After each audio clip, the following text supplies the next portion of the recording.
drones launched by Palestinians. Tensions on the border remain high after last month's ceasefire, which ended 11 days of conflict.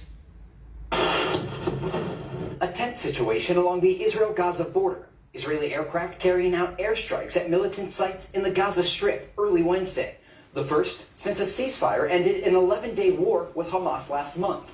The Israeli military says the strikes targeted facilities used by Hamas militants to plan attacks. There were no immediate reports of casualties. The strikes come after people in Gaza reportedly launched incendiary balloons that sparked multiple fires in southern Israel.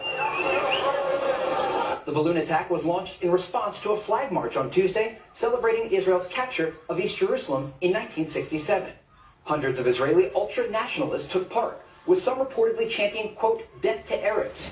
The Jerusalem Post reporting that Hamas called for a day of rage to counter the march. Their presence here by the wall, uttering foul language and making inappropriate gestures, is provocative. We're a free nation. This is exactly why the Jewish people came here to establish their own national state. The march was seen as the first major test for Israel's new government, led by Prime Minister Naftali Bennett. Some say the biggest challenge will come from the country's opposition leader, former Prime Minister Benjamin Netanyahu. The way that Netanyahu is actually going to do it is through the international arena, big issues about the Palestinian-Israeli conflict, about Iran and about Jerusalem. Benjamin Netanyahu says he won't back down and vows to oust the governing coalition. Let's go live to Jerusalem now. The deputy mayor of the city joins me, Fleur Hassan-Nahoum. Fleur, thanks for your time. Give us a sense of what the mood is like now after this latest flare-up. Actually, the mood is quite calm. After the conflict that we had about a month ago, things calmed down a little bit. Again, we had this march. But in general, the police kept a great lid on everything. There was 2,000 police to 5,000 marchers, and things are calm in the city, thank God. We've seen these airstrikes into Gaza, as we heard there from our colleague, that report, the first military action under Naftali Bennett. Was it seen as a test for him off the back of the ousting of Benjamin Netanyahu?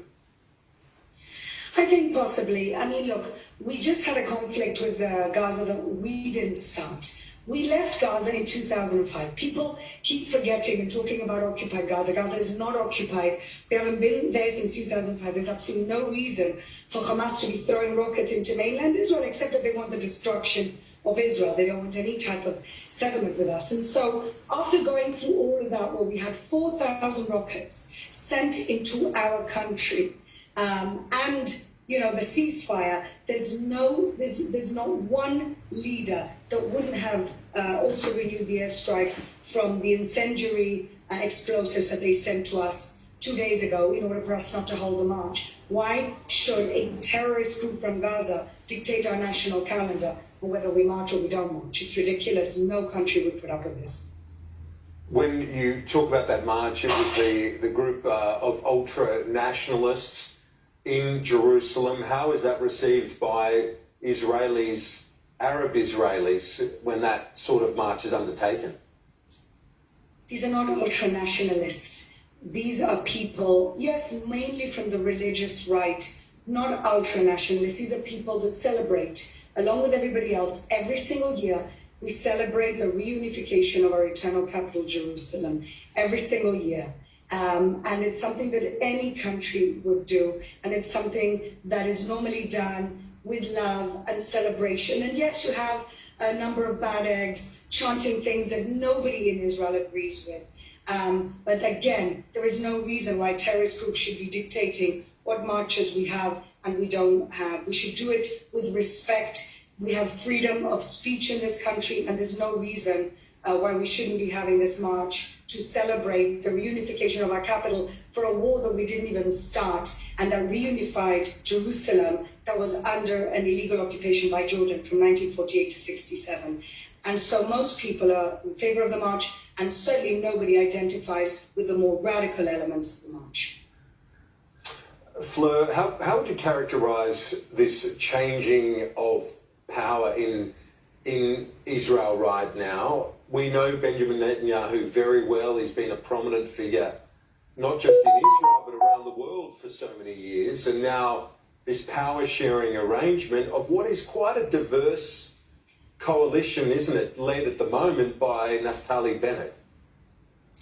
Absolutely. There's only one thing keeping this coalition together, and that is their collective desire not to have Benjamin Netanyahu, who got the most votes as a leader, as the Prime Minister of the State of Israel. The person who's actually the Prime Minister he's got very few percentage of the electorate actually behind him. It's a very complicated coalition puzzle that was put together in order to oust Benjamin Netanyahu with a razor-thin majority. It's not even an absolute majority. And so we'll have to wait and see. I don't understand how people who have such different ideologies will be able to live together in the same coalition, but maybe the desire to keep Netanyahu out is greater than the internal divisions. We'll have to wait and see. Yeah, it's quite odd, isn't it, the fact that his presence there in the Knesset is the motivating factor for that coalition. Very interesting situation. We hope that calm continues for you in that wonderful city of Jerusalem. Fleur Hassan-Nahoum, the Deputy Mayor of Jerusalem, thank you very much for your time. Appreciate it.